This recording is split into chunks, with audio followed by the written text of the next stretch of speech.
This will be lot 296, Bushnell, Florida.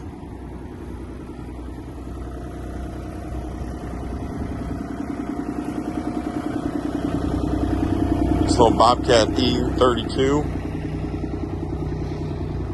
You can hear it running. I couldn't get the hood to open. I don't know why.